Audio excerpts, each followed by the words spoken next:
And the thing is, I do believe there was talk about these things. I believe if we study history, the Confederates were able to shoot pterodactyls, back in the Civil War, and they spread these things out. Anybody can look it up online. Google it They yourself. spread these things out, and this is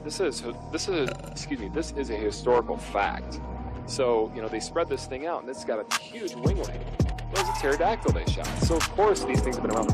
Now, they went extinct, obviously, slowly, but surely. And so, what I'm saying is Jesus wrote a dinosaur to work. That's history. It's in the Bible. How to Train Your Dragon. Historical facts.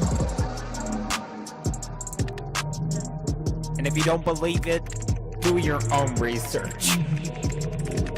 Pull up Google. You'll find the picture, I promise. Oh my God. Thank you, John Gleason, Godless engineer, for gifting me this beautiful moment. Y'all remember when they tried to cancel Steven Spielberg for posing with an animatronic triceratops animal rights activist? Back it up. Hit it from the back. Cloaca. Historical facts. Eat my ass, BP. You're down here bailing on the rest of us because you don't want to process your grief and shame like a normal person by drinking and mistreating strangers. No, Rick. It is you who must nibble my cloaca, or bird asshole. Everyone knows what a cloaca is. back in the Civil War, and they spread these things out. Anybody can look it up online. They spread these things out, and this is a historical fact. So, they spread this thing out, and it's got a huge winglet. It was a pterodactyl they shot. So, of course, these things have been around. Now, they went extinct, obviously, slowly, but surely. And so, Paul Bunyan was sharing some Funyuns with his pet velociraptor. Whoa. Oh, you thought it was an ox? Roll back the clock. Let me knock the socks off. Historical facts. I didn't cut out.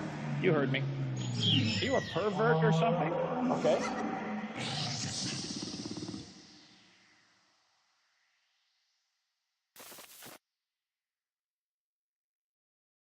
What's up, heathens? How y'all doing? I'm the Godless Engineer, and I critically analyze apologist claims to give you the best arguments and information so that you can stand up and use your voice. Tonight, we're going to be taking a look at a video from Friar Tuck over there on Breaking in the Habit.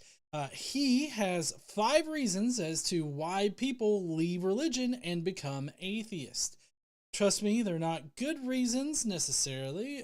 This is obviously coming from somebody who's looking at deconversion from his own faith, but also other denominations of his faith through a religious lens. So we need to keep that in mind. We also have news to cover tonight, and then we've got some comments, and then we'll be getting into the video. The video is kind of long, so we're just going to try to get right into it. Josephus is taking the night off, so hopefully he can be back. Not next week. Next week, I'm actually going to be on Truth Wanted. So we're not going to have a live stream next week, but Josephus will be back before the month is out. But if you want to fuck around and find out why you may have become an atheist, then please stay tuned.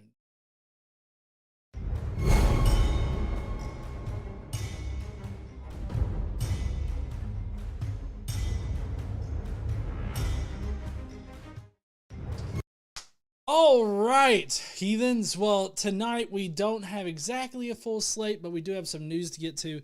Not current news that happened like a few hours ago, but news that's still important, specifically about Christian nationalism, how dangerous it is, and how pervasive it's getting in the political discussions that are being had here in the great United States of America while it lasts. And we will also be getting to some comments that I have received on the channel.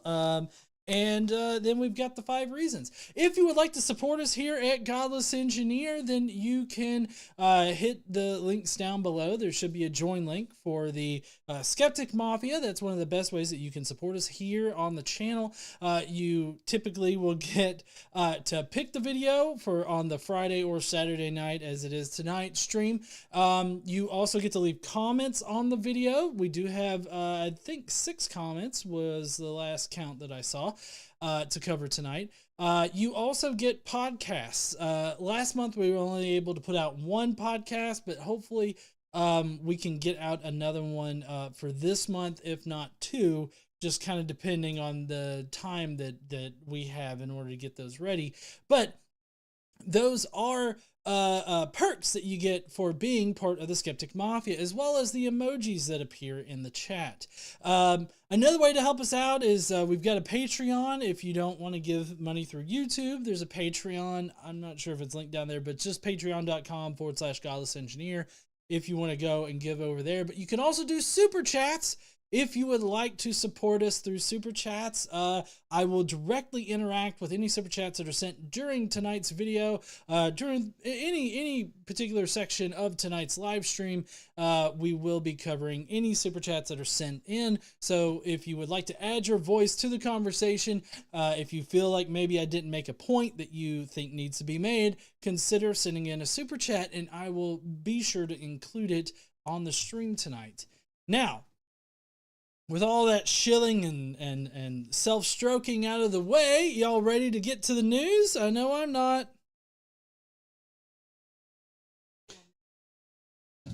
News is shit. Everything's shit. Let's live in a dystopian America. Today I learned. Okay, hold on. I didn't properly get this set up before. There we go. There's our news background right there. Hey, I don't know. Did y'all know that the Constitution, like how the Constitution was written, is connected to Jesus? Did you know that, honey? Yeah, it isn't, but this fuckface right here thinks so. This is right-wing commentator Doug Billings. He's seen here trying not to shit himself when he sees a person of a different religion. He has drawn the comparison between how the Constitution was written and the passion and death and resurrection of Jesus Christ. Actually, I'll let him kind of lay out his analogy here.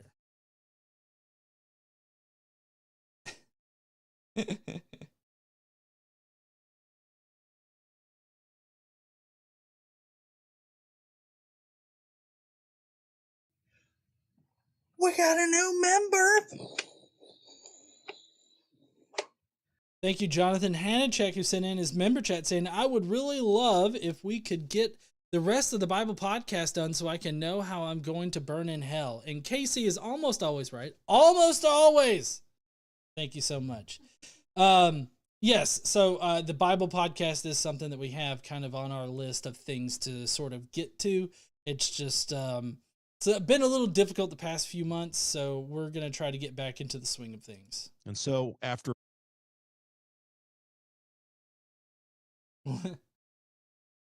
No. You didn't do it.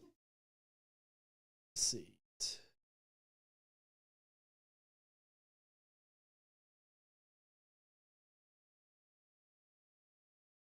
Show up. Yes, no. Normally I don't have a problem with getting it to show up.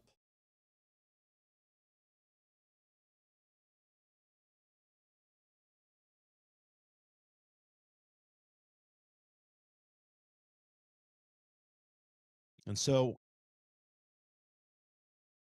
Oh, it's not what I'm drinking out of. It's not a... Huh? On the screen. I don't know. Oh! No, those are just regular barrels that, you know, you put bodies in.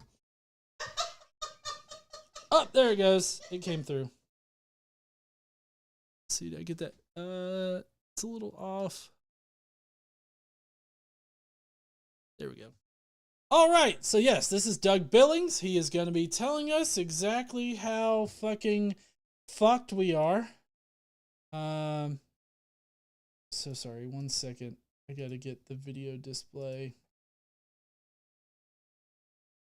Shit.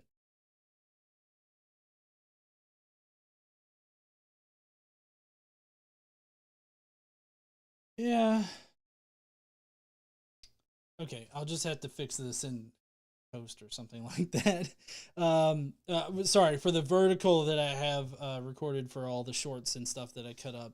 The VLC thing, it's fucked up. Okay, anyways, so here's Doug Billings. He's going to be telling us about how the Constitution was written, is an analogy for the death and resurrection of Jesus. And so after a long 3 days of debating, of editing, finishing up our inaugural founding document, it was put to a vote. Look at that timeline, though. After 3 days, the same amount of time that Jesus spent in the tomb, right? It's an interesting correlation, I think. The colonies had been through a kind of a passion of their own, right? All the trials and the tribulations that they went through. And as the 56 founding fathers and the signers of the Declaration of Independence sequestered themselves in this tomb, so to speak, if you will, at the end of that 3-day period, they were resurrected as the United States of America. At Liberty University, we are training. Huh?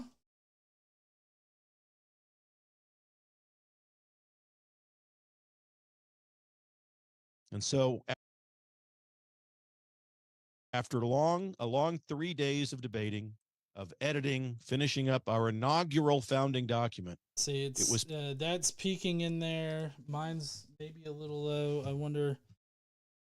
My shit has a issue with it reducing my volume down a little bit.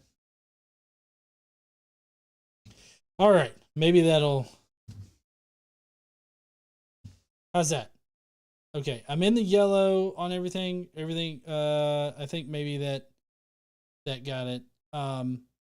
Anyways, so basically what he was saying is that the Constitution was written in 3 days. There was a committee that sequestered themselves in a quote unquote tomb, and then they came out 3 days later and they had the Constitution. This is somehow analogous to Jesus being put into the tomb and then also a resurrection.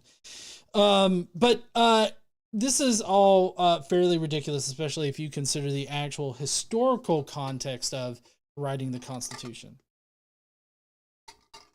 So, just so that, in reality, where this fuckface right here doesn't live, it took 3 months to develop 23 articles for the Constitution. Then a committee was then convened to reduce these 23 articles down to just 7. And that was done in less than 4 days. It gets even more fucked up if you actually consider the amount of time that Jesus supposedly was dead. Because Jesus was supposedly killed on a Friday afternoon and then rose on a Sunday morning. Anyone that doesn't learn math from the fucking Bible knows that that is barely more than a day and a half. This issue is only present after the Christians wrote the Gospels. Prior to this, Paul claimed that Jesus rose 3 days later, but he didn't actually give specific days in which Jesus died and then resurrected on. But this was all because of theological necessity of the mystery religions that Christianity is based on. As Christian nationalism increases in our society, we will see more and more of this happening. This lying about history, this whitewashing of history with Christianity, and turning things into analogous things with Christianity, trying to identify Christianity with this sense of nationalism or this sense of country. You're going to see a lot more of this coming in the future. And in fact, it's been happening since the 70s, as we're about to get into. Let's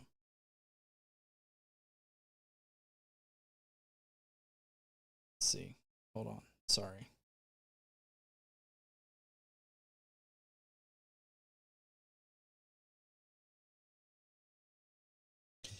So yes, fuckface Billings, you can fuck off, because we don't want your shit. Next up, Christian God, gave us the United States of America. Apparently, we didn't fight for it or anything like that. No, God handed it over to us. I don't know if you guys know that, but that's what happened. Anyways, this shit stain on the screen right now is Ryan Helfbein, or Halfbrain, I don't know, of Liberty University. He's seen here fantasizing about getting a reach around by Jerry Falwell. He claims that the USA was given exclusively to Christians and that the idea of the separation of church and state is a lie straight from the devil. The devil, I tell you, it's straight from the devil's ass cheeks. Here's what he actually said.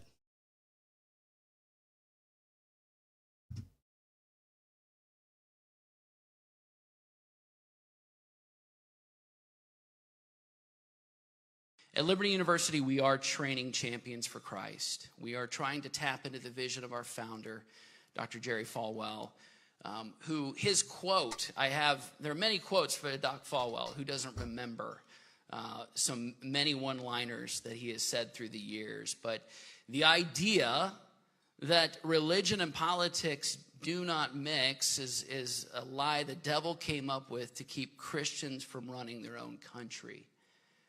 God bequeathed this nation to us. It is our responsibility.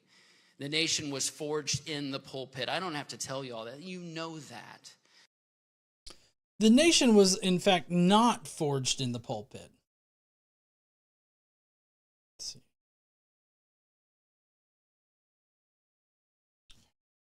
The nation was, in fact, forged by people that were wanting to divorce religion from the way that we govern people, which is why the First Amendment has the separation of church and state in there.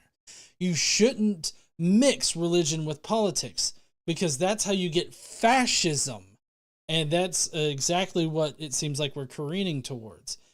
So first of all, Liberty University is training Christian nationalists to insert Christian theocracy into our government. Personally, I feel like that means any political candidate from Liberty University should not be taken seriously as a political candidate. Whether you're Christian, Republican, or not, you should not vote for theocrats, just plain and simple. Second, the Founding Fathers specifically created the Constitution to be antithetical to many of the main tenets of Christianity at the time. They did this to create the freedom of religion. That would be freedom of all religions, not just Christianity, like these fucks right here want to fantasize about. Finally, the devil doesn't exist either, so the devil couldn't spread any kind of false information around about mixing politics and religion.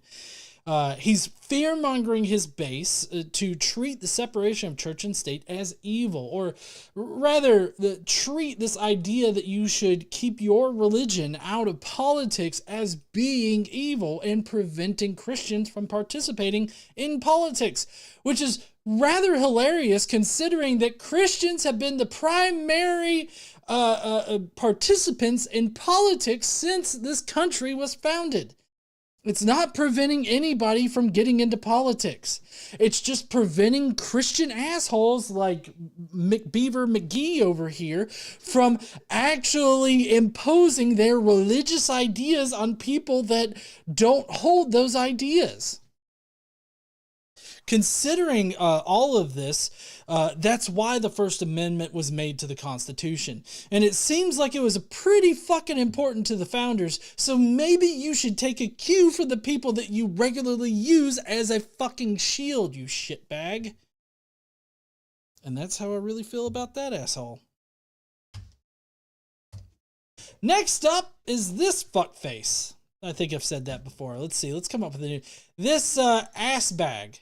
This ass bag right here is Pastor Joel Webbin. He's seen here about to chug a very expensive IPA while he negs the 12-year-old sitting in the first row of the church.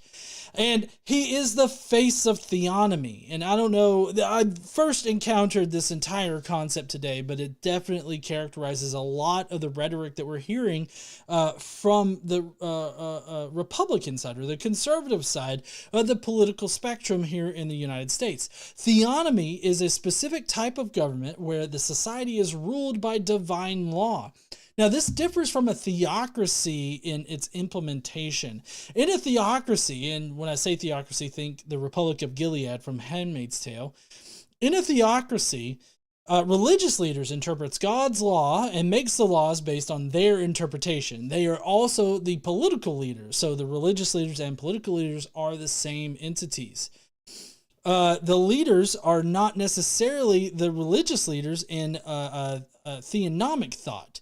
In theonomic thought, the Holy Book is used to generate society's laws, but those that are implementing the laws are not necessarily religious leaders. So think about what the fuck is going on right now in the United States. People are wanting to use the Bible in order to generate laws that everybody is to adhere to, even though they are not like religious leaders. They are political leaders that are forcing people to follow a specific religion, as we're seeing in Oklahoma and Louisiana and probably in many more other states. So in the Republic of Gilead, in the Handmaid's Tale would be an example of a theocracy, but the religious leaders are the ones in charge in the Republic of Gilead. Theonomy is currently what the conservatives are pushing for every fucking day. One thing God definitely doesn't like is other religions, by the way, in case you didn't know. The conservatives definitely want to drive out any other religious affiliation and non-affiliation. But let's listen to Webben talk about other religions in his community and how they affect him personally.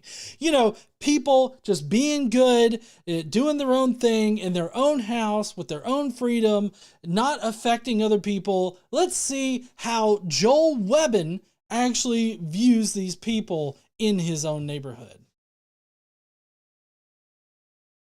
Yes, honey, he does, in fact, sniff his own farts from a champagne glass. Like, he takes a champagne glass, a champagne flute? What's a flute? Like,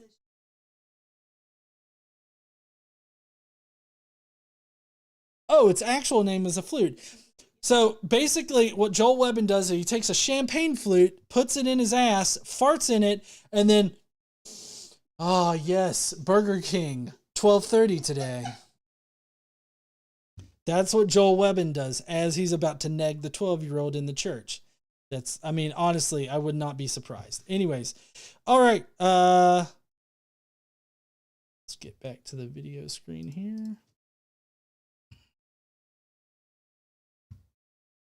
My hometown and my neighborhood, my state is being flooded with non-citizens, and then even those who are citizens, first-generation immigrants who have attained citizenship, which aren't many, but those who have, are still worshiping false gods. They're not American in any sense of our heritage. I'm sorry, I have to stop right here. If they are naturalized citizens or citizens themselves, then they are American. American is not equated to Christian, okay? Just anybody out there that's curious about this kind of bullshit, American does not equal Christian. America is supposed to be a melting pot of diversity in religious thought, in cultural shit. Like, that's what it was originally meant to be. But for Joel Webben, America means that you pin your savior up on a stick and you pray that God doesn't fuck you over. And primarily, I'm talking about that being a problem as it pertains to religion. They worship other gods. They are... Oh no! Not other gods! Who would have thought other gods are being worshipped by people in the United States? Oh my God! Somebody protect my snowflake! Hindu. They are Muslim. They are Jews. They are not Christians. But by the way, Jesus was a Jew, just saying. Yes, the Jewish God is the same God, with the exception of, you know, the addition of Jesus Christ to it. But it's Yahweh. It's just a different interpretation of Yahweh, basically. And so that's why I call this guy the face of theonomy. This is people that are pushing for a theocracy or pushing Christianity into the main political talking points. This is ultimately what I feel like they want is that they're offended by other religions existing, even though, and I can back this up with historical like shit that's happened recently. Even though the conservatives are like, oh, sure, I'm fine with freedom of religion, but we are a Christian nation. Like, that right there is them saying, oh, for sure, right now other religions can exist. But later, when it becomes okay for me to chase out other religions, I'm definitely going to do that. We've seen that with almost every single SCOTUS judge that got worked into SCOTUS in the past, 20 years? Ever since fucking John Roberts got put in there? Like, every single judge being interviewed or whatever, vetted by Congress, has lied directly to Congress about their positions on things. And when it became advantageous for them to turn their backs on what they previously said, even especially with the boofer, he literally said, oh, this is settled law with Roe v. Wade, but then he voted to overturn it just a few months later. Like, this is a running thing with conservatives. They will tell you what you want to hear so that you're put at ease. And then, as soon as they can, they flip the script and they show their true colors. Just like fucking Webben here. He's showing his true colors now, which is probably what conservatives want to distance themselves from, because they need to garner the vote of the sympathetic people that don't want to chase people out. Like, they need that vote until they don't need that vote anymore, and then it's like, fuck these people, we're chasing them all out of the United States. That's what is going to happen. This guy right here, who sniffs his own farts from a champagne flute, wants to do, and this is the face of the future of the Conservative Party unless they change course, which I don't think that they're going to do. But anyways, this is Joel. Just to go on with my script that I wrote up yesterday, the Bible is horribly xenophobic and racist. This is proof that if we allow them to implement these theonomic ideas, they will drive out all non-white, non-Christian people, and it will set us on a course for a theocracy. Webben can eat a bag of foreskins for all I care. Just eat them like fucking onion rings. Fry them, I don't care. That's what this motherfucker needs to do. We got a new member. Zumi says, did you notice the disdain when Joel said Jew? His voice was practically dripping with venom. Yeah, I mean, obviously, Christian nationalists generally are very anti-Semitic, even if they don't want to publicly admit being anti-Semitic. They don't want Jews to exist in our society. They only want Christians to. That's what Christian nationalism is all about. Thank you, Zumi, for contributing there. All right, so now we're done with the news. We're going to go and handle some comments real quick. I hope you guys are ready for that. I know I am. Perfectly out of tune. All right, here we go. Comments of the day. Prepare to facepalm yourself in the next week. All right. Now, let's get to the comments, shall we? Comment number 1 comes from Answers in Genesis, who says, when science contradicts scripture, science is wrong. So basically, you want to mold the tool that we have for understanding reality. You're going to mold it with the Bible. Something that's been shown to not represent reality in the least bit. So that makes science useless at that point. You might as well just use the Bible. Also, this screams of that Darwin documentary. I don't know if you guys know, but there's this on HBO. There's this thing about Darwin. You remember that documentary we watched about Darwin? I can't remember what it's called. Anyways, there's this pastor on there that says, if the Bible says 2 + 2 = 5, then I will work that into my daily life and I will make it work. That's essentially what Answers in Genesis is saying here. Jesus loves the little children, maybe a little too much. So, questioning Darwin, yeah. Sorry, I was twerking there. Limited Light says Professor Sargent facepalmed himself into next year. Oh man, I hope next year is better. Like 1 year from now, I don't know which way it'll go. Anyways, so Answers in Genesis wants to mold reality to the Bible, or at least understand reality only using the lens of the Bible, which is definitely going to fuck you up if you take that route. I mean, the Bible justifies slavery, even has God calling for different rules surrounding slavery, different laws surrounding slavery. And also the Bible is perfectly fine with treating women as property and trading them off to barter with women. And there's a lot of other things in the Bible that are just purely horrible. So, I mean, good luck to them, but they can fuck off with that shit. Next up from the channel here, and this is a short that I released recently, and that's what would you do if this happens to you in hell?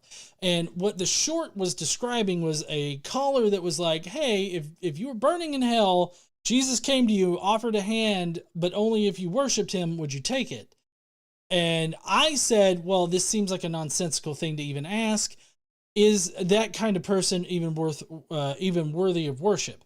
Because my thought process is if I'm about to fall into a pit of fire and somebody's like, hey, I'll save you, but only if you promise to worship my dick every day, then is that person really worthy of worship or following or anything?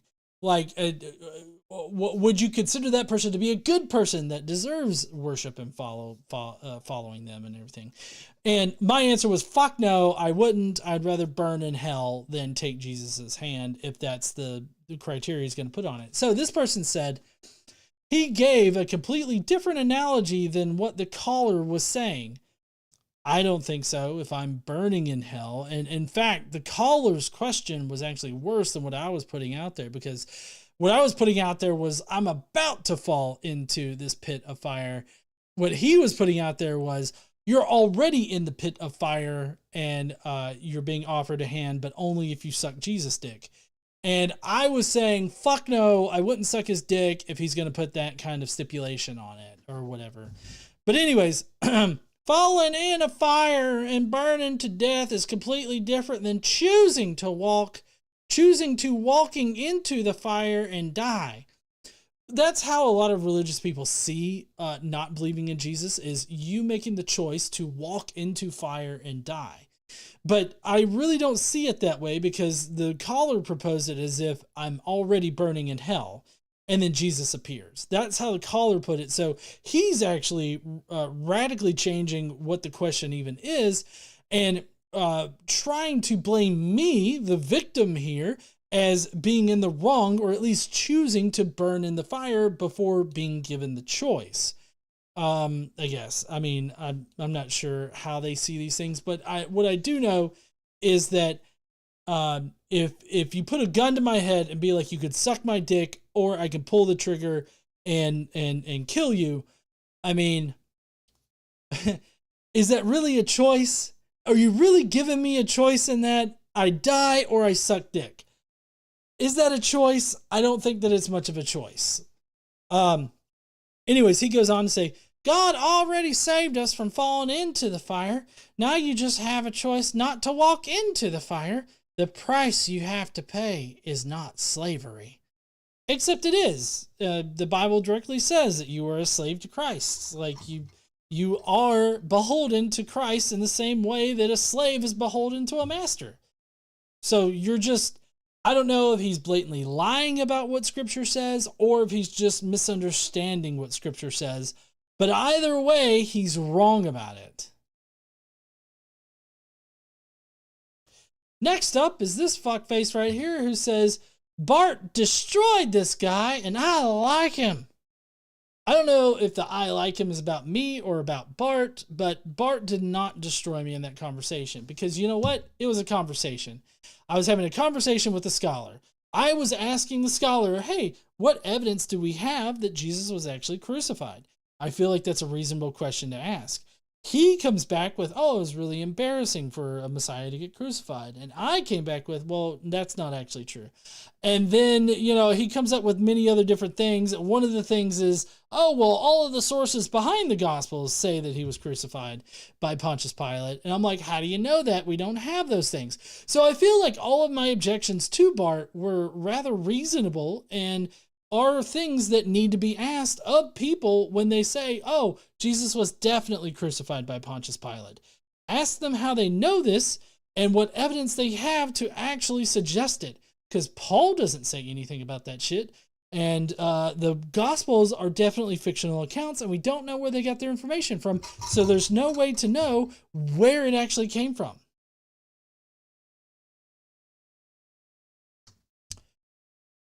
Next to last comment we have here. So Godless, huh? Are you going to stop saying that Paul got almost all his knowledge of Jesus from the scriptures, as you routinely do, since Richard has pointed out here that he only did that for the creed? Actually, that's not what Carrier said in it. In fact, what Carrier said, that in the creed, the information seems to have come from the scriptures. Elsewhere does Paul actually specify that he only gets his knowledge from revelation and from scripture. Those are the only places where he gets information about Jesus. So he either gets it directly from Jesus through revelation or scriptures. Those are the two places that he only ever cites. And so no, I will not be going back on anything that I've said, no matter how much you misrepresent what I said or what Carrier said. And then finally, we have Dirty Pickle 77. Yeah, he probably needs penicillin and probably to clean his dick off. But anyways, he says, lol, that's not fair. No bias reporting here. This is me talking about Christian nationalism and how Christian nationalists react to other religions and other people of non-faith and other ethnicities, how they react to those people. Because, you know, as we saw with the Webben thing, he's like, they are not Christian, they are Hindu, they are Muslim, they do not behold Christ's dick on a platter, and I am offended. And they act like that. And so that's what I put up. And he says that, you guys are keeping racism alive by playing the race card all the time. I don't know how I'm playing the race card all the time. I'm a quarter Puerto Rican, and I've never actually used that particular card to advance myself, but I also acknowledge the issues that American society has with race and the systemic racism that still permeates our society. Like, I acknowledge that. Like, that is still a problem. And just because you have a problem with me pointing it out and saying, hey, there's the problem, that doesn't change the fact that it's still a fucking problem. I don't think about race and treat all the same as many do. You guys are seeing racism like Christians see the Holy Spirit. Lol, delusional. No, Christian nationalism is specifically white Christian nationalism. They portray themselves as representing the quintessential American, and that would be white Christian and not in straight white Christian. Yeah, that's pretty much how they perceive Americans, and they're desperately trying to equate American with straight white Christian. And it honestly, I hope it doesn't work, but I guess we'll see in the next few months. But anyways, thank you, Dirty Pickle. I hope you clean your shit off and you stop fucking drains or something. I don't know what you're fucking to get it dirty, but anyways, that's going to be it for the comments tonight. I hope that you guys enjoyed it. I know I didn't. And we're going to go directly into the video. We're getting into it pretty quick tonight. But it is a long video. There's a lot of things that need to be said. I don't know if I'll be able to get through all of it, but we're going to definitely fucking try. Yeah. What would you say to Friar Tuck, honey? You would just say fuck off anytime he speaks. Fuck off. Fuck off. Well, you know, this is why atheists become atheists. Oh, fuck off, motherfucker. Go and make your goddamn beer and sell it to Robin Hood, Friar Tuck. All right, so here is, I forget his name. That's why I call him Friar Tuck. He's a Franciscan friar. He runs the Breaking in the Habit YouTube channel where he discusses a lot of Catholicism type of content. And so he's apparently cracked the 5 reasons why people become atheists. Now, if I had to give a reason why people have left religion and become an atheist, is due to a lack of evidence. It's really just one reason. They start re-examining what they believe and why they believe it. They find out that there's little to no evidence for why they should believe in a God, and therefore they don't believe in a God. I feel like those are the main components of becoming an atheist, and I feel like the lack of evidence is the thing that should be focused on. Of course, he's not going to see it as a lack of evidence. He thinks that there's plenty of evidence for a God, but we're going to see what he blames the people leaving religion. We're going to see what he blames, the topics that he blames for that. No, I don't want it to loop. Thank you very much. If you've been a Christian longer than a minute, you are probably painfully aware of the fact that faith in much of the Western world is in a downward trend. Over the past decades, study after study has revealed a sharp decline in religious affiliation, church attendance, and belief in God, while the number of people identifying as having no religion has grown rapidly. You have been blessed by Christ. Now go forth and suck my dong. Daniel M says, David says, good night. Good night there, David. I hope you have an awesome weekend, and can't wait to see you, maybe not next week. I'll be on Truth Wanted next week, but I can't wait to see you again there, David. So yes, there is a sharp decline in religious attendance and religious affiliation. Now, could this be because of whatever he's going to say tonight? Maybe, but I feel like it's more about the fact that the public conversation over religion has reached far more people than it used to in the past. I know, at least for me, growing up here in the South, it was never really talked about, like questioning religion or questioning whether or not God exists. Everybody just assumed God exists, and then we just didn't talk about it. And so nobody really questioned it. But now with the advent of, more connectivity through the internet and through social media, the conversation about whether or not God exists and the evidence that we have for God is quite pervasive throughout our societies, not just the United States society, but also the global society. And so many more people, especially here in the United States, being exposed to the idea that God maybe doesn't exist, and looking at the arguments for that, as well as religious people being pretty poor examples for, I guess, newer Christians or this newer generation to really look at as far as model and everything. I feel like those are bigger or more influential topics to talk about rather than what he is going to be talking about here. So is religious affiliation on the decline? Yes. Is that a good thing? I feel like it is. I feel like people are starting to reconsider these long-standing beliefs and are coming away not being convinced that a God does exist. Why is this the case? Well, it's complicated. Not a mystery, but it's complicated. Some of the problem is definitely with Christians ourselves. If you're interested in an introspective look at what we're doing to drive people away, check out part 2 of this series here. Otherwise, what I'd like to look at in this video are the outside forces causing people to become atheists. Here are the 5 biggest threats to faith and what we can do to respond to each. Oh no! Not scientific materialism!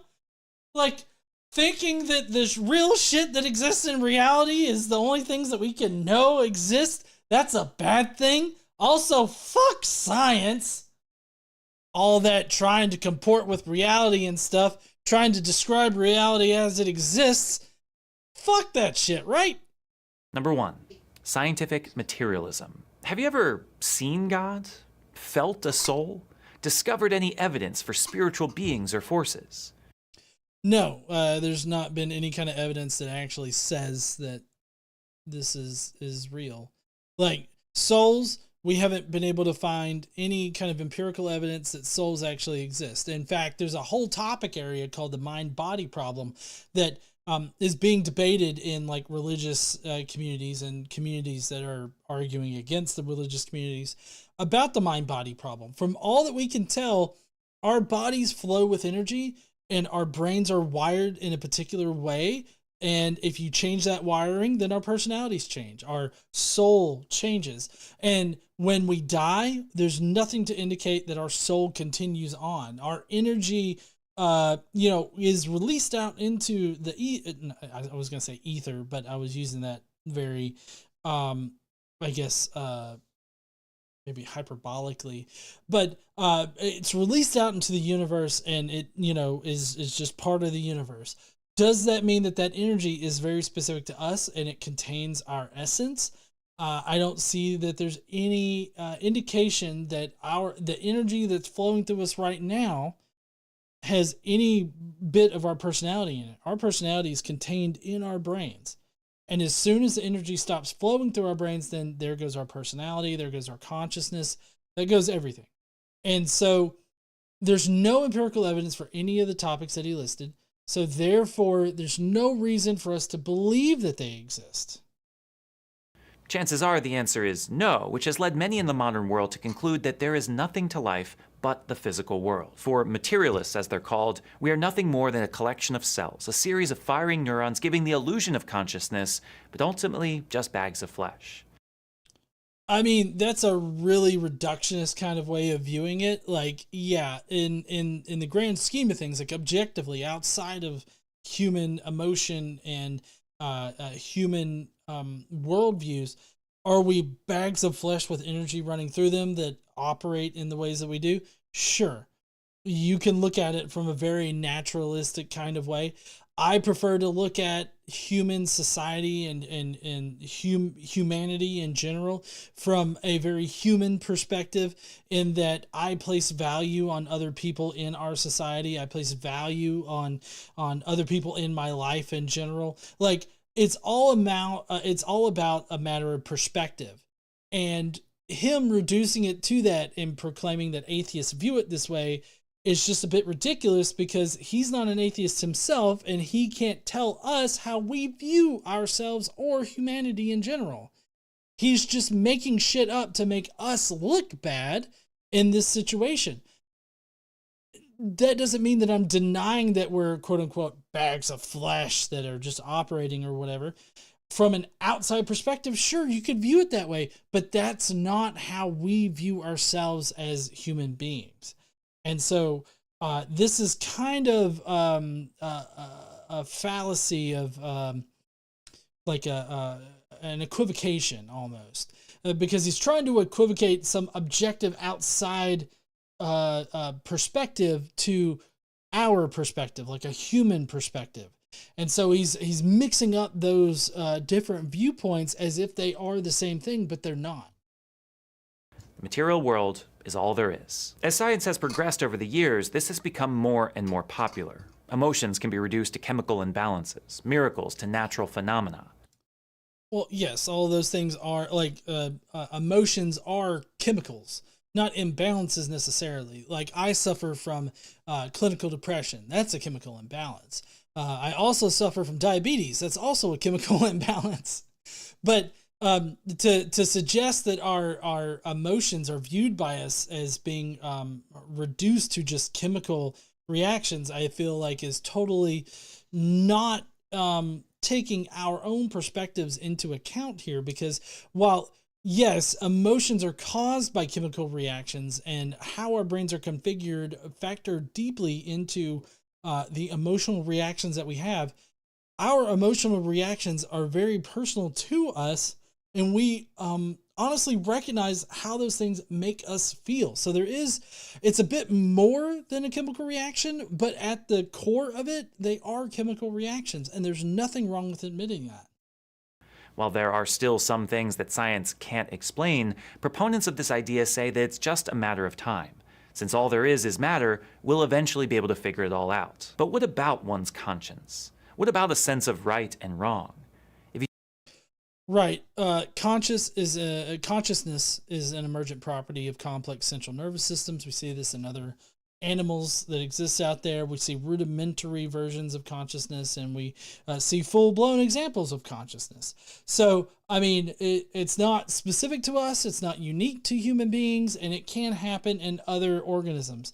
So there's that. And him acting like human beings are special in this kind of way seems to impart some kind of magical aspect onto humans, as if we're not just animals ourselves.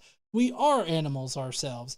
We just experience the world differently than other animals do. We have higher functioning brains, higher functioning central nervous systems that allow us to experience the world in different ways. Him making it seem like we're magical fucking beings does not actually mean that we are magical fucking beings. If you take this idea to its logical conclusion, there is no free will because everything is already determined by our brain chemistry. I mean, I agree. We have a faux version of free will, not like an absolute version of free will. So I would agree with that.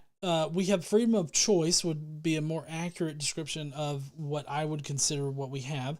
The freedom to choose between the options that present to us, and not everybody has the same options that are presented to them for any one particular decision that they make. He also mentioned morality here. Morality is a subjective in nature. Like everything that we use to describe morality is subjective by the very words that we use.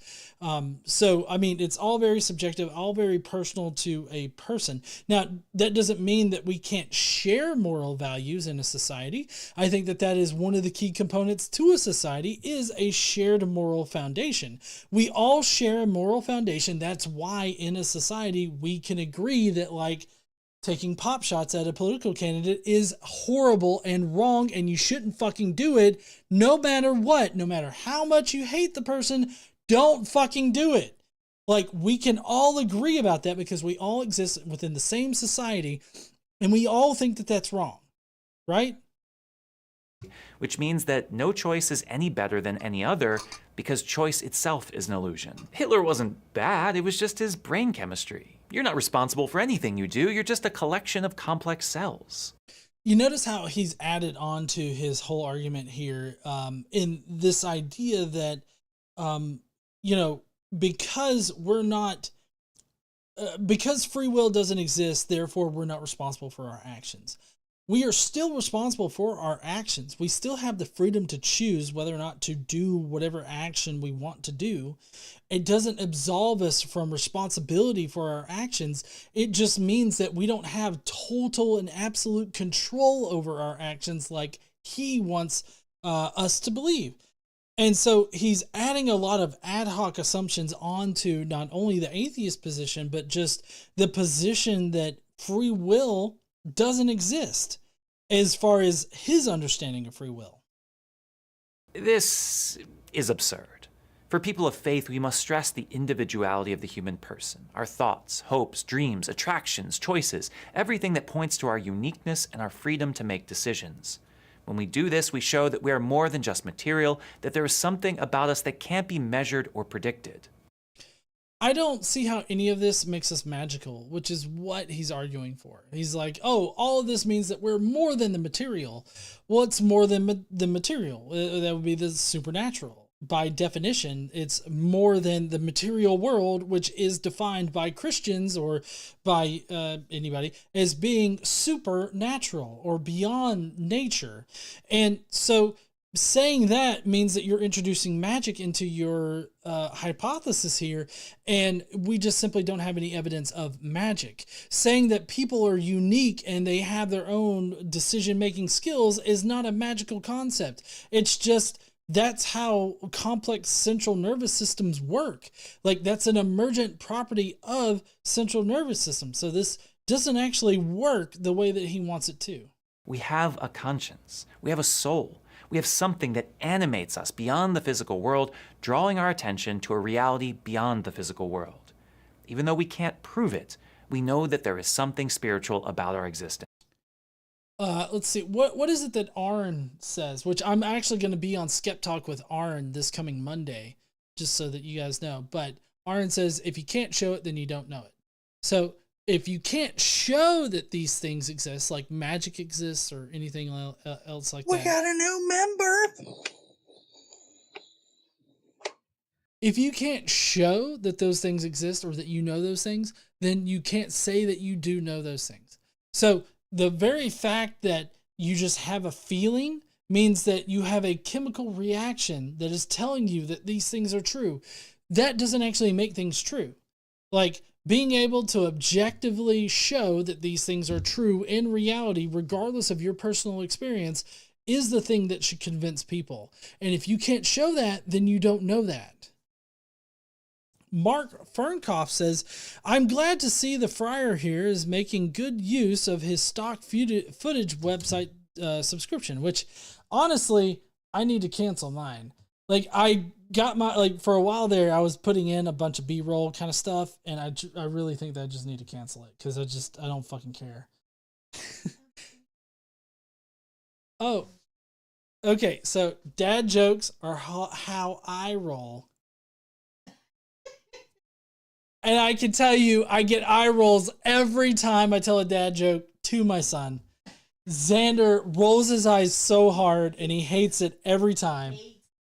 He hates them.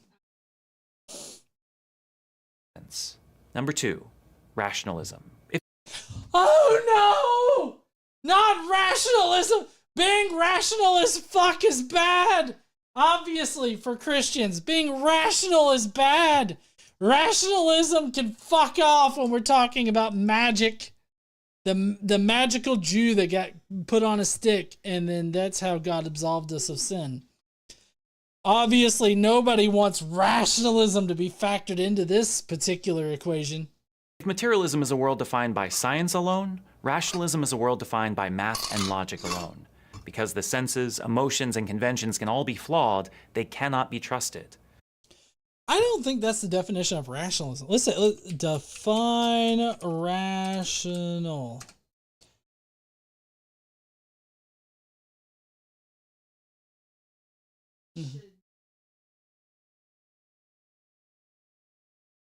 Apparently, according to KC, the Friar Tuck's wardrobe choice precludes him from talking about rationality.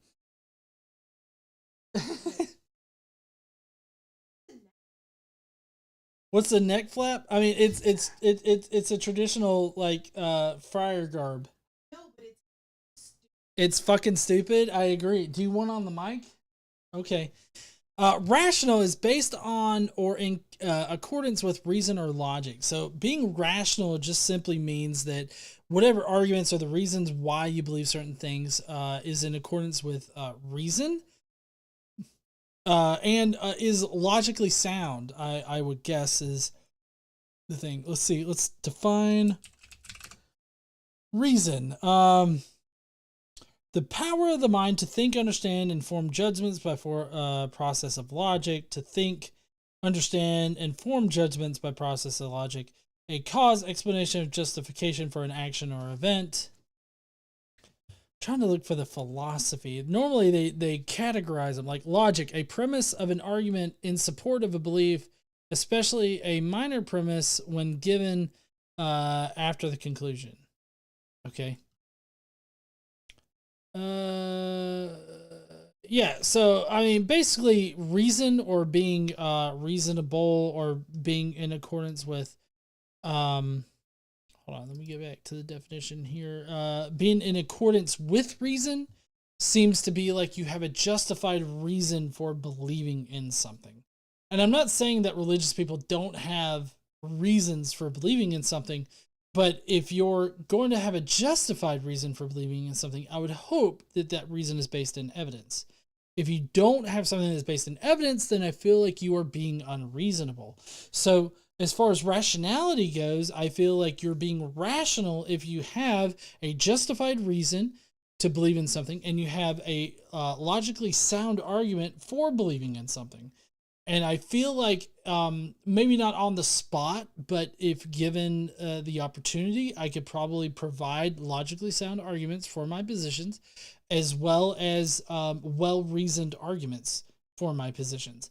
I'm not saying that Christians can't do the same, but I would say that I would probably view their logically sound arguments and their well-reasoned arguments as not being well-reasoned or logically sound.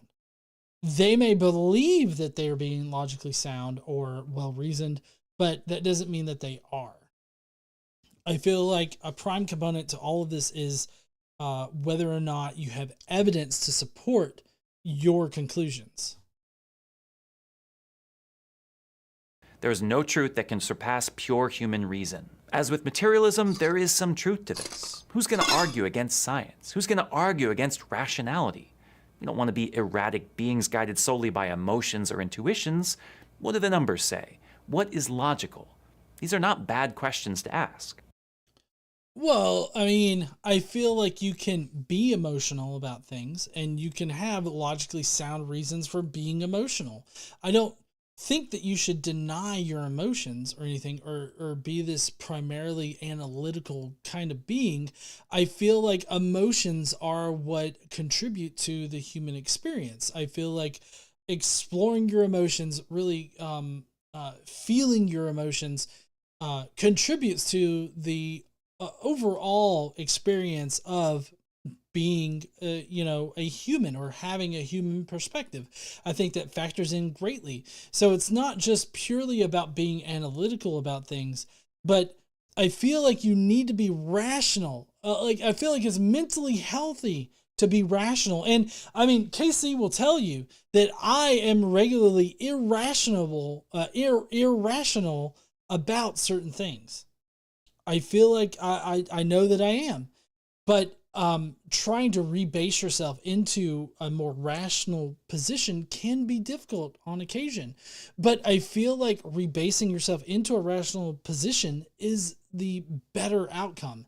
Like, being more rational is better in general. And I think that everybody should be more rational about things. And yet, we all know that what draws us to a beautiful sunset is not that it is rational. We fall in love and get married not because we've made calculations and can logically prove through some theorem that love is real. No. Life's greatest pleasures, what brings us the most meaning, come not from pure logic, but from beauty and love. From What's wrong?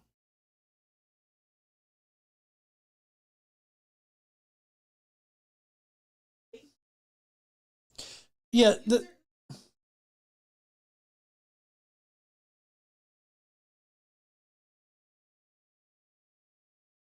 I mean, you have a lot of opinions. Yeah, in the second point. I'm just saying, you have good opinions, honey, and people want to hear them. They don't want to hear me repeat you. Like, that's very patriarchal. I'm just saying. Family talking. Family voting. So what KC was saying, that she doesn't want to get on the mic and say, is that basically, while, we're not analytical about people that we love, there are ways in which we can know whether or not, like, we love somebody, or that we care about somebody, or that, we can quantify how much we care and love about somebody. And there's ways that we can know that somebody cares and loves about us. And we can quantify those ways. Just because we can quantify it doesn't detract from the emotional aspect of these things. The emotional aspect of these things is very much part of the perspective. But it's a good way to be rational about your decisions, to actually quantify whether or not you should feel this way. And I mean, there are times when people feel like beyond all of the evidence, they should do a certain thing. And, sometimes that works out, sometimes it doesn't.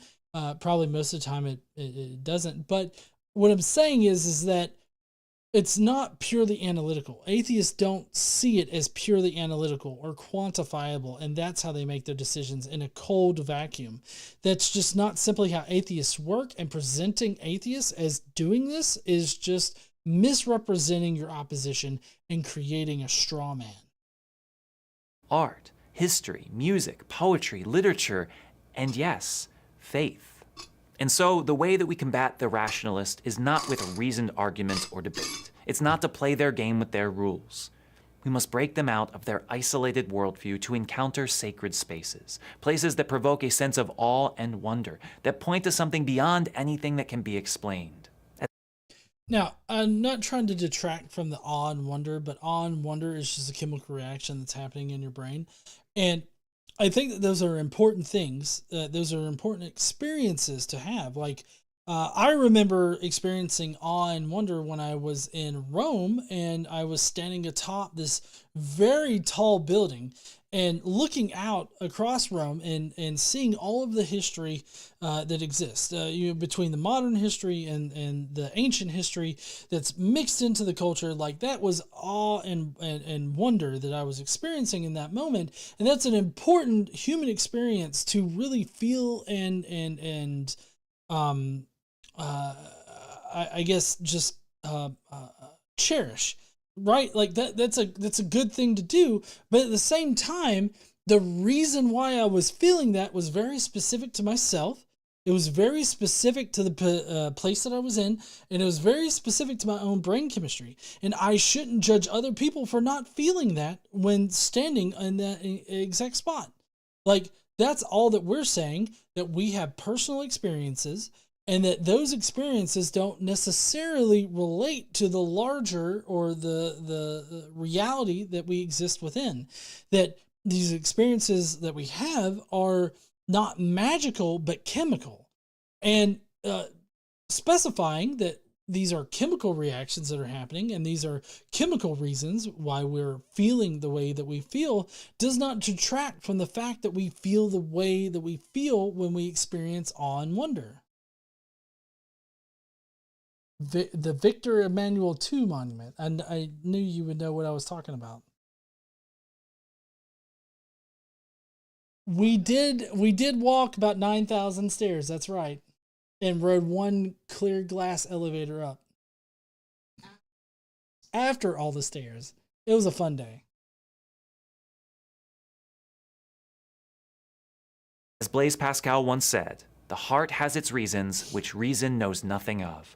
We know the truth not only by reason, but by the heart. While it's true that our emotions and intuition can't always be trusted, there is no reason to throw it away completely.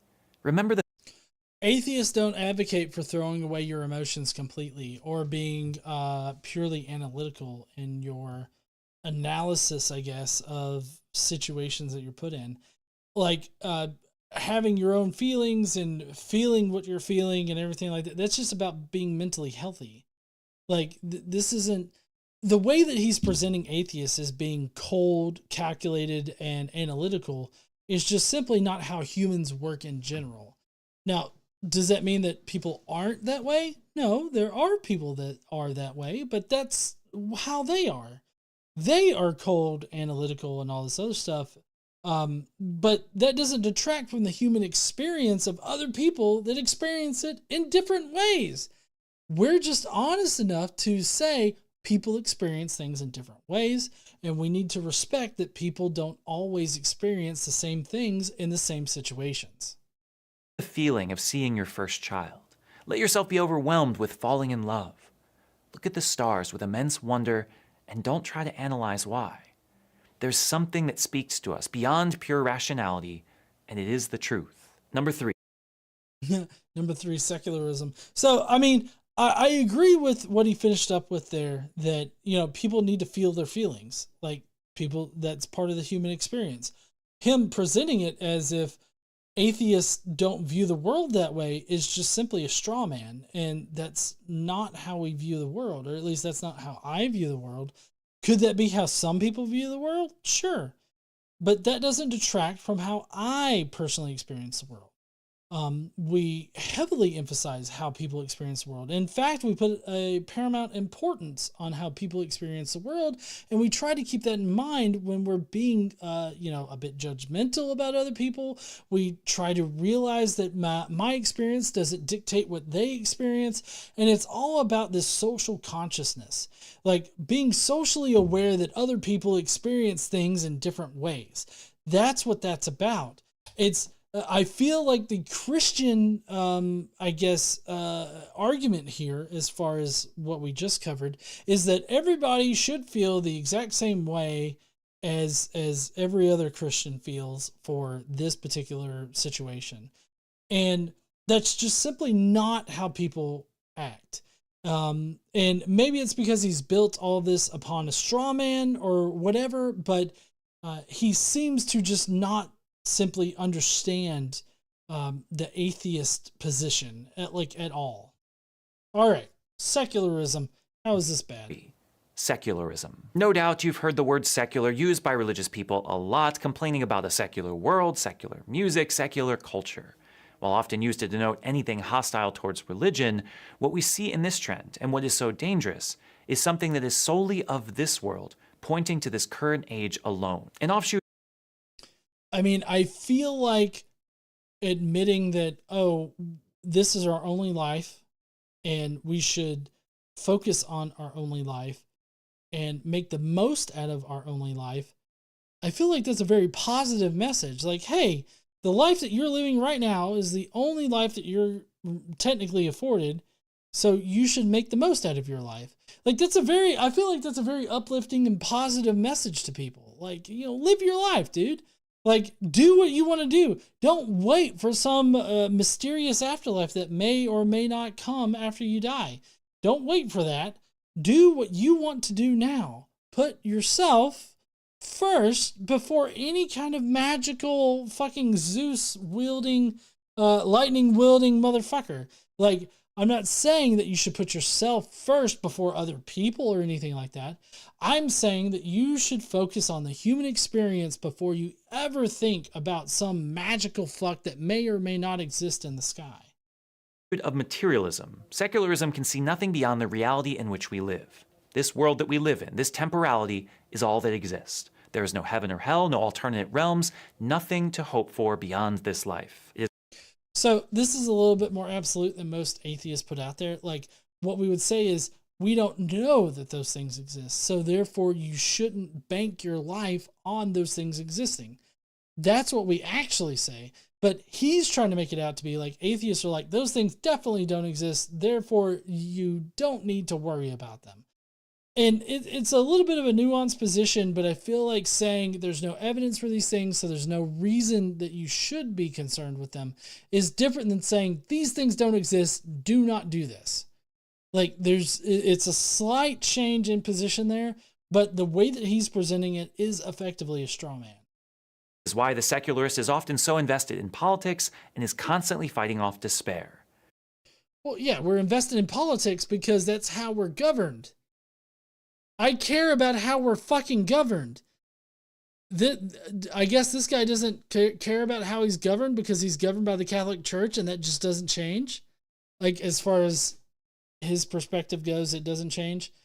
Obviously it changes, but from his perspective, it doesn't change. But like, I care about politics because I care about how I'm governed. I don't want my son to be forced to memorize the 10 Commandments from the Bible. I don't want my son or myself to have to, acknowledge a God that we don't believe exists just because we live in a certain country. Like, those are not things that I want to happen. So therefore I'm involved in how I'm governed. Like, to suggest that Christians shouldn't be cared about how they're governed is ridiculous, because I feel like everybody, regardless of your religion, should care about how you're governed. If this is the only world, we must do everything to make this world perfect, everything to save ourselves. Unfortunately, this is a problem that has begun to slip even into Christianity. In certain forms of liberation theology on the left and Christian nationalism on the right, faithful people lose sight of heaven and invest themselves entirely in fixing this world. I mean, I feel like fixing the world that we have to live in for 80 to 90 years, I feel like that's an important thing. If you don't feel like it's important, that's fucking fine. Go back to your Friar temple or whatever in the fuck you go. Monastery? They live in monasteries or something. Go back to your fucking monastery and just, you know, do whatever in the fuck. But like the rest of us live in the real world, okay? Politics becomes their religion, for what else is there? Of course, there is so much more than this world. What we experience in this life is but a foretaste of the life to come. While God's presence is certainly found in this world, and we must do what we can to be good stewards of his gifts, there is something that will inevitably unsettle us about the world, something that should make us feel like it is not our true home. Our true home? Like, I get hoping for something better, but at the same time, if you're not going to do anything to make your present situation better, then, I mean, I feel like you just end up with what you end up with. You know, like, I mean, there's obviously no evidence for life after this life or anything like that. Like, there's just simply no evidence for any of that. So I don't understand why banking on something that you don't know existing is a better option than making things that you know exist better. Right? Like, you know that our society exists. You know that the society you exist within exists. Why not make that reality better for you or for other people? I don't understand this just like throwing up your hands and being like, well, fuck it. I'll just wait until the next life. What next life? What evidence do you have that there even is a next life? You don't? Well, I guess I shouldn't fucking bank on that. No matter how hard we work, it will never be what we truly desire. This, right here, is where we must lead people. We must draw out people's dissatisfaction with the world, their deep desire for something more. Remind them of the futility of their work, that we will eventually die, and that this world will fade away with no memory of us. Deep down, we know that this is wrong. I mean, I feel like I know that it's wrong that nobody will remember us. I mean, there's obviously certain people in the past that have been remembered now. I mean, there's Einstein that's been remembered now, Oppenheimer, especially since the movie came out. There's so many people that have technically lived on past their own lifetime through the memories of others and through our collective memory as a society, through our own history. So suggesting that, you know, you just only exist within the time that you exist now, I feel like that's just totally taking it out of context. And like, I'm making videos right now where they will outlive myself, probably. They will outlive my earthly existence and may affect other people in the future after I die. Like, that could happen. And if that does happen, I'm so happy that it did. But I've had people tell me that I've positively affected their lives in various ways. So, like, that means so much more to me that I've bettered their lives in the only life that they know than, you know, promising somebody something that could or could not exist. Like, leaving it up to chance, like fucking flipping a quarter as to whether or not it exists. I don't feel like that's affecting their lives positively. That's just like, oh, don't worry about the bad shit that's going on now. Wait until you die. That's kind of morbid, isn't it? Like, it's morbid to be like, oh, hey, wait till you die. It'll get better. Are you fucking serious there, Friar Tuck? Deep down, there is a longing in each one of us for eternity. Number 4, relativism. You do you, whatever makes you happy.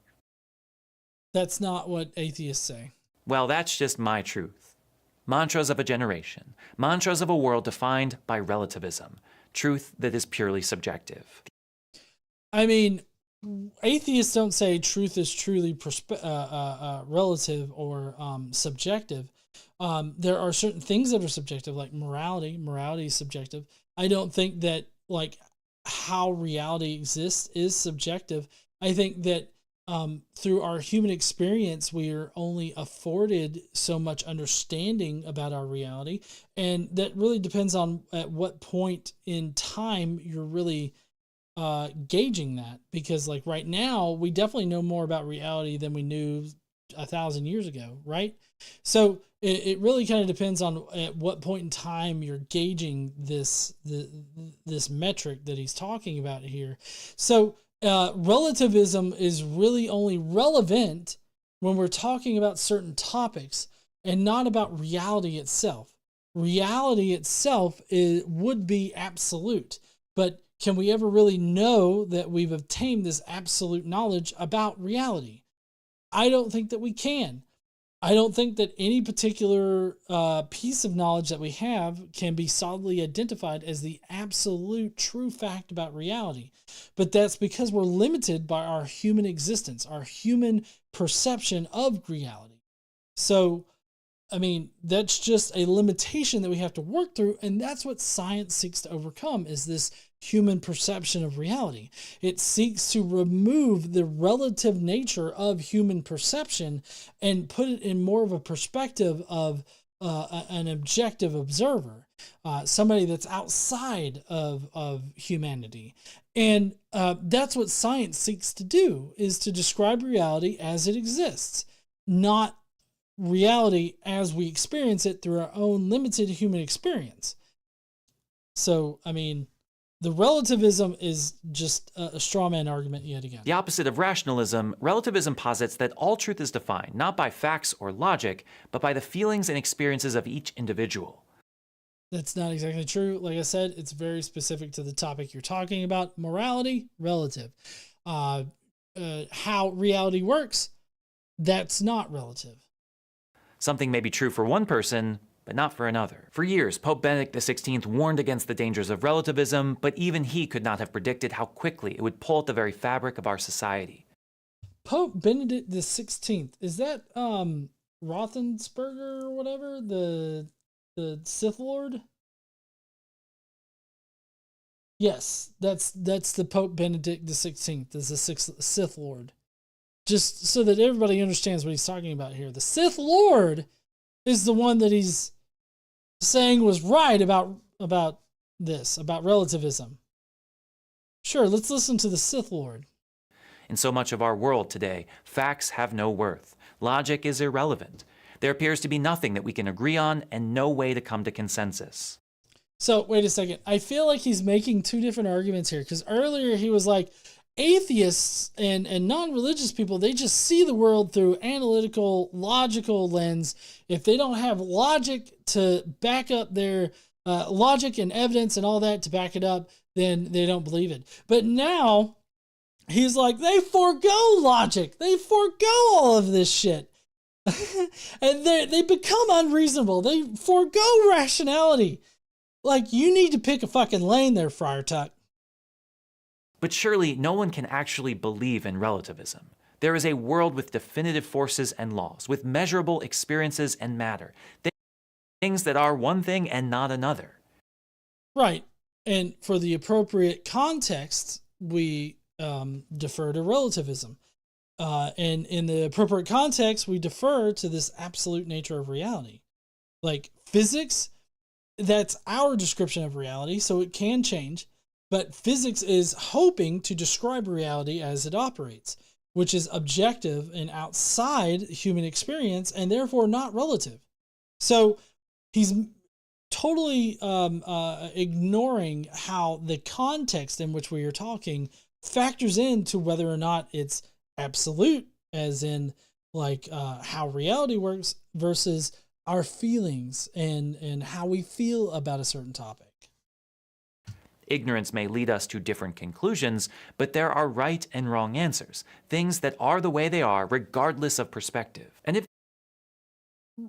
I would agree that there is objective truth to reality, but I feel like we will never know this objective truth because there's no way through our own human experience that we can know that something is objectively and absolutely true.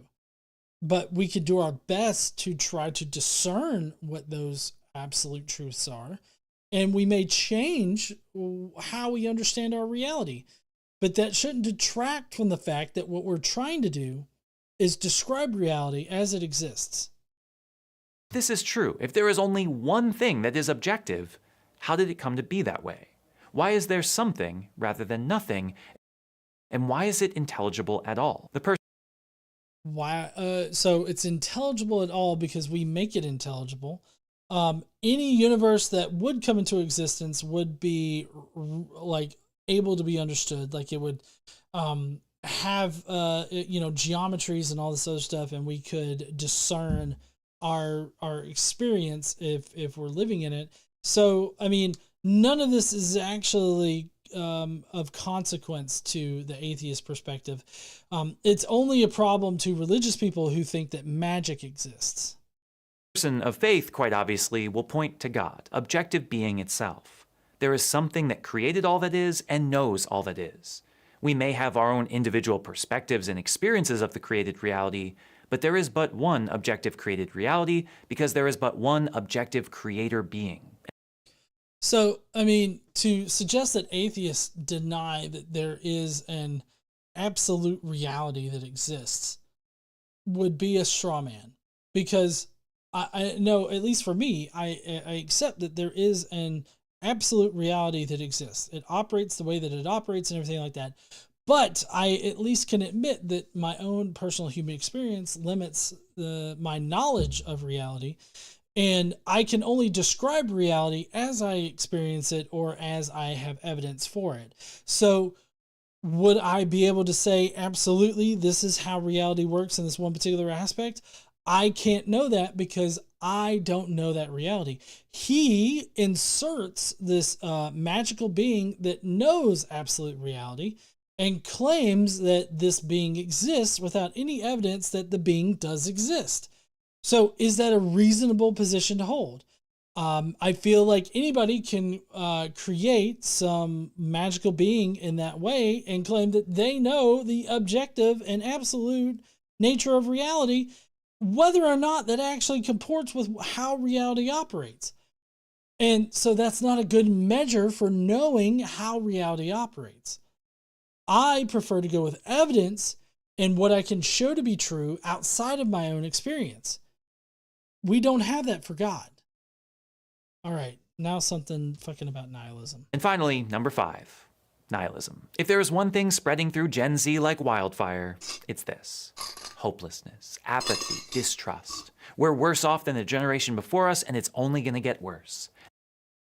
I don't see that as nihilism. I mean, I feel like that's the opposite of nihilism. Like you're concerned about the state of affairs. Like nihilism would be like nothing matters, so I don't care about anything. Like that's what I feel like how they view nihilism. But like admitting that, oh, shit's worse now than it was, 20, 30 years ago. Shit is just worse. Like that's caring about your position. Like that's caring about your state, the state of humanity. Like that's not caring. Like you wouldn't be writing the article if you didn't fucking care. I mean, I feel like this is just an example of how he doesn't understand nihilism. There's nothing we can do. The nihilist gives in to the idea that there is no point to anything and that resistance is futile. I'm sorry, was that not what he was arguing for earlier when he was shitting on people caring about society and like how society is run? Did he not say that? Like, I don't know if you were paying attention there, hun, but I mean, earlier he was like, oh, people care way too much about politics and our society and everything like that. And now he's like, but nihilism, nobody fucking cares anymore. Like, pick a fucking lane, Friar Tuck. Like, it's either we don't care or we do care. You can't do both at the exact same time. These are things that are antithetical to each other. You can't hold both positions at once, okay? So it's either we don't care about shit or we do care about shit. Please make a decision as to which one we're supposed to fucking care about. Oh my God. Like, why does he sit there and think that we're stupid enough to think that all of these things are coexistent in one group or one demographic of people? Now, does that mean that I think that nihilism doesn't exist within atheism? Sure, there are nihilists that exist within atheism, but that doesn't mean that these are like the reasons why people are leaving Christianity. Like, nihilism, like the whole idea that nothing matters, is not causing people to leave Christianity. In fact, is this not a selling point of Christianity? This whole, I mean, I feel like he's made that argument this entire time, is that like, oh, why would you care about current political crises? Or why would you care about, you know, your current society when we have something after this life to look forward to? That's what we should be focused on. Is that not the same thing as saying, why care about what's happening now? None of this matters. None of this matters. And then the Christian adds, because after this life, we're going to get this perfect existence, right? So it kind of seems like he's advocating for nihilism, but also portraying nihilism as a reason why people are leaving. But nihilism, to me, seems to be a major selling point for Christianity. None of this matters because you're going to go to heaven.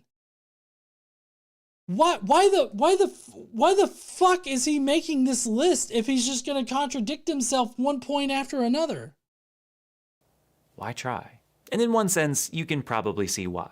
They grew up after 9/11. They've seen 2 economic crashes and a global pandemic. Their formative years have been during the most divisive time in American history. They were basically raised on Vine and TikTok and have been using it as a coping mechanism to deal with the bleakness of our world. But honestly, Vine went out before my son even knew what Vine was, and he doesn't watch TikTok. He watches YouTube Shorts, and also we're banning TikTok. So I mean, I feel like the current political strife is a negative, but at the same time, it's not because like we don't care, like. The fact that there is political strife in the country is because we fucking care. cope, they have not. Because we all know that social media can be as much an echo chamber as anything else, perpetuating what we want to hear and shielding us from alternative narratives. Says the Christian. Yes, I definitely agree that that could be it. It's up to you, the person, to be able to expose yourself to different ideas, be open to different ideas, and to change your worldview based on new information. Christians typically don't want to do that. Like the fact that we are technically in the most peaceful time in human history. Children have never been safer from disease. I mean, depending on where you live, if you fucking live in Idaho, instead of getting insulin, you're going to get a prayer that God will, protect your pancreas or some shit. Or as most recently denoted in fucking Australia, there are people there too that would rather pray for their 14-year-old, maybe an 8-year-old daughter for God to cure her diabetes rather than give her fucking insulin.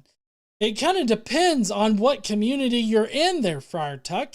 I mean, if you're in a community that primarily bases all of its thought and knowledge and hope and dreams and all that kind of shit on God, then no, you're not going to be living in the best time ever. You're going to be living in like the fucking 1800s or some kind of fucking shit. But, oh yes, there's not conquistadors that are forcing religion on people everywhere. So therefore, it must be better than any time in history. That's a fucking low bar to set there, Friar Tuck. Poverty is at an all-time low. Literacy an all-time high. In so many ways, the world is filled with goodness and progress. As Christians, it can be despite Christianity's efforts to prevent people from being able to read and all this other stuff, and Christians, especially here in the United States, from preventing impoverished people from being able to pull themselves out of poverty. Like, it's just the cultural awareness of this motherfucker is just at an 11. Easy to look at this world with frustration, but we can never give in to despair. This place may not be heaven, but Jesus himself says that the kingdom of heaven is at hand. Everywhere we look, the presence of God is readily available for those who wish to see. Magical Jew on a stick says a thing. Okay, nice story, bro, but I just I don't believe it. Like, you have a nice story, you believe in that story, that's good for you. But the rest of us who don't want to live in a dystopia nightmare, the rest of us just would rather not bank on the magical Jew on a stick. Okay. Our lives may not make the difference we want them to make, but they do make a difference. And there is a purpose to our lives, even in the absurd parts. If we want to break people out of this nihilistic thinking, we must point them to the cross, the sign that God loves us so much that he would enter this world to die for us. How does this prevent nihilism? Like, correct me if I'm wrong, hun, but like Christians regularly de-emphasize this life, like things that you accomplish in this life and all that kind of stuff. They de-emphasize that for the afterlife, like what you will attain by sucking Jesus' dick. Like, they emphasize that. So how does this combat nihilism? You're sitting there saying, oh, this life doesn't matter, but believe in Jesus so this life will matter. Like, what are you talking about here? I really don't understand like the logic here, because you're saying that this life doesn't matter, but at the same time it does matter, and that's because you suck Jesus' dick. Like, I don't understand how this is supposed to make sense. To save us from darkness, to save us from sin, to save us from meaninglessness. It is from this heroic act of self-sacrifice that death itself is conquered, and we are shown that even the most despairing of lives can be redeemed. Oh, you mean the thing that God could have just twiggled his dick for in order to remove, like this whole sin thing? Like, he could have literally just changed his mind about sin, but yet, no, he had to sacrifice a motherfucker in order to change his mind. That's what you're leading off with here? That is your big argument for why we need Jesus and God and to be Christian, is because, unless God, killed a motherfucker, that he couldn't have changed his mind otherwise? Is that really the position that you want to put out there? Because I feel like that just makes your God weak and vindictive and kind of a shitbag. There's a reason for everything and hope for the future. Of course, sometimes the deepest threats to our faith are not from outsiders, but are actually in the room with us. The deep state! He's mentioning the deep state, honey. See, he said he's describing the deep state without saying deep state. It's the deep state. Y'all, it's the deep state that's really the ones that are turning Christians away from Christianity. They're telling people that, oh, this life doesn't matter, but at the same time it does matter, so suck Jesus' dick. We may have a handle on these 5 philosophies of our day, but what are we doing about the problems within our churches? Oh, you mean like priest fucking small children? Could you be talking about that? Like, if you're talking about that, I totally agree.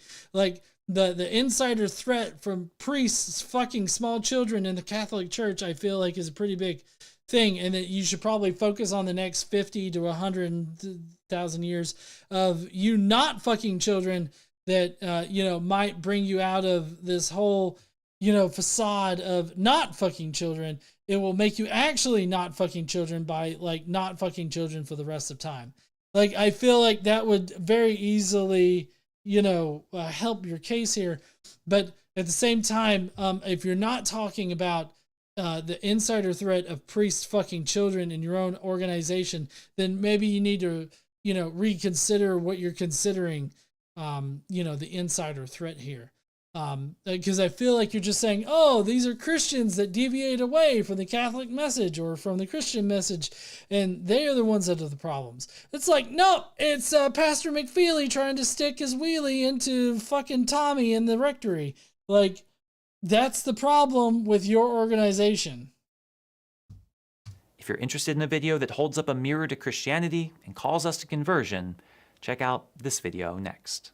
I will not check out your fucking video. I don't know if y'all know this, but when you get to heaven, your moral actions are not judged. You're only judged for believing in me. Thank you. Elizabeth Richardson says, I'm sure you'll be demonetized now. I'm already, let me see. Hold on, let me check. I can actually check right now. Monetization. We're still green, but I do appreciate you, Elizabeth, for doing that. Thank you so much for the super chat. There, that's going to be it for the show tonight. Well, as far as the response part of the show, all in all, I feel like Friar Tuck here did not convince me that these are 5 reasons why either atheists exist or that these are bad reasons. I found that a lot of them are kind of strawman in the way he presents them, but I do feel like the main takeaway is that the lack of evidence for God, specifically the lack of evidence for Christianity, is why people are turned away from being Christian. And that is what should be focused on rather than all of the bullshit that he was spouting tonight. He was also very confusing in his messaging because he seemed to say one thing at the very beginning of the video and then totally reverse it at the end of the video when he was wanting to complain about atheists again.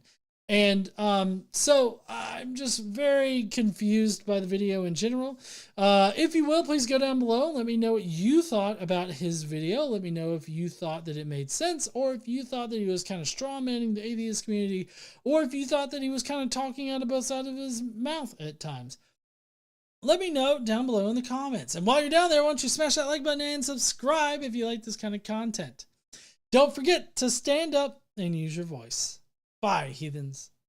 But don't go, because we have the Skeptic Mafia to address. We have a few comments from the Skeptic Mafia, which I really appreciate the Skeptic Mafia chiming in, giving us, their thoughts about the show tonight, the video that they picked. Let me just get over here to all the comments. We do have a few.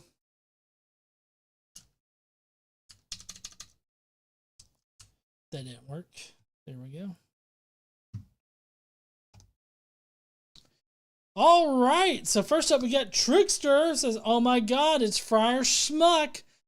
Can I really take this guy seriously or serious? I don't think so. I don't take him as serious. Church attendance is down and seems to be on a downward trend. I wonder why. Is there something people aren't getting from their churches? Maybe there's some answers that the church can't give them. I think the biggest problem the church is people have more access to knowledge, and as they start asking the harder questions, all the church can do is say stuff like, you just got to have faith. It'll be all right in the end. I agree. The access to knowledge is definitely providing people with a better grasp of what it means to prove that something does exist or whether or not they should believe in that something. And I think that that is contributing to the loss that the church is experiencing. The fact that they don't have evidence, that should be a major loss for them. I really didn't like the twinkle in this guy's eye when he came out of nowhere with Hitler wasn't bad. Kind of creeped me out. He seemed a little love struck. I'm so glad he thinks he knows anything about how I choose to live my life. He doesn't, of course, but I guess he thinks he has special powers or something. Just for the record, I tend to take my life, make my life better by seeking knowledge so I can make informed decisions. I think that's a good way to go about it there, Trickster. Spent all the time talking about this stuff that in the end is not answering the question that most people leaving the churches are asking. Do you, Friar Schmuck, have anything that even comes close to being called evidence? I think that's the biggest question right there is, do you have the evidence to say the shit that you're saying? I don't think that he does. Next up is Tomato Goes Zoom, who says, don't blame me, I voted for slavery. I definitely didn't vote for Bargain McMatpat, or Bargain MatPat from Wish.com. Wait, that came out wrong. What I meant to say is I voted for the video on slavery. Yeah, that's better. Woo, that almost was bad. Anyway, here's my sacrifice to the ASCII gods, which I'm going to have to scroll out a little bit. Oh shit, that looks terrifying. You have been visited by Straw Cat. He will only be here once, then gone forever. This is your only chance to say hi to Straw Cat, so go ahead and say it. Hi, Straw Cat. Don't kill me tonight. I feel like this is the face of a cat that would kill me in my sleep. I'm just saying, like, that's a cat that definitely wants to end me. That's why you lock him out? Let's see. He will appreciate it. Know what else he'd appreciate? You like and subscribe and ding in the dinger. And if you really like Straw Cat, you can go ahead and join the Skeptic Mafia today. Just click that super nifty, readily available join button to join us and become one of us, one of us, one of us. not only do you get super neat emoji like the ones that are being spammed in the chat, but you also get to vote on which video gets reviewed every Friday. Isn't that nice and super awesome? Strawcat thinks so. In any case, remember to stand up and use your voice, and remember the mantra: KC is always right, KC is God, Strawcat knows all, Strawcat sees all. Maybe Strawcat knows all, Strawcat sees all. Shit. And remember, eat your goddamn fruits and veggies and drink some fucking water, you heathens. Tomato out. I have drank my water today. I had 3 bottles of protein water, and so I'm good. And then I had pizza. That was also good. Next up is Mr. Hanachek. I'm going to have pizza after this, too. Oh, the pain, the horror. Why? Oh, why? Who voted for this? Some people did. Miss Casey, what do we need to do to get you and John so I could possibly finish the infernal stupidity of the Bible? I got to know how I burned. Lol, I'm on the highway to hell. Dumb, da dum, dum, dum. Also, remember, Casey is almost always right, almost always. And then a whole bunch of emojis. Thank you so much there, Jonathan. I appreciate you. And then we've got Mark Fernkoff, who says, oh no, it's the meddling monk. Obligatory obscure Doctor Who reference out of the way. I didn't think I was going to have much to say, but when he said, "Look up at the stars in awe, but don't ask why," I lost it. No, wrong. Bad Friar. Yes, ask why. Always ask why. You say later in the video, we live in the safest time ever, and children die of disease less than ever. Because people asked why. You all also say the quiet part out loud. The afterlife is forever, and this life doesn't really matter. So fuck taking care of the planet and society in this life, because the next is what matters. This is horseshit. This is the only life we know we have, so we better fucking act like it's the only one we get. As all evidence shows, it is, and there's more than great big surprise. Holy fuck, icing on the cake, extra innings, overtime, encore, what the fuck ever. Jesus, fuck me. Anyways, where was I? Oh yeah, Target. I gotta go shop for this DoorDash customer. I miss Toast to Toast AM. Someone but Pelagia to bring that shit back. Thanks, GE, for putting this Jawa apologist in his place once again. Look at the stars but don't ask why. Fuck, Neil deGrasse Tyson would slap the shit out of you for that. I love and worship the gorgeous goddess Candy Black. Later, heathens. And then finally, there's Hellbound Hillbilly, who says less than 2 minutes to go full Godwin. He hit the nos right off the line on this one. Thank you there, Hellbound Hillbilly. I appreciate you there, bud. All right, well, that's going to be it for the live stream tonight. I hope that you guys enjoyed it. I know I did. I enjoyed interacting with y'all. I enjoyed, sort of going through this video with y'all. But that's the only part that I enjoyed, is being with y'all. And, next week, we've got a lot of shit that's going on. We've got Truth Wanted on Friday. And then I'm going to try to get some kind of video ready for next week, like getting back onto my regular schedule of new, fresh content. But you may have to suffer through some more line clips, which I know that you guys have been really enjoying. So we'll be trying to do that. And other than all that, I guess we will see you heathens later. Don't forget to stand up and use your voice. Bye, heathens.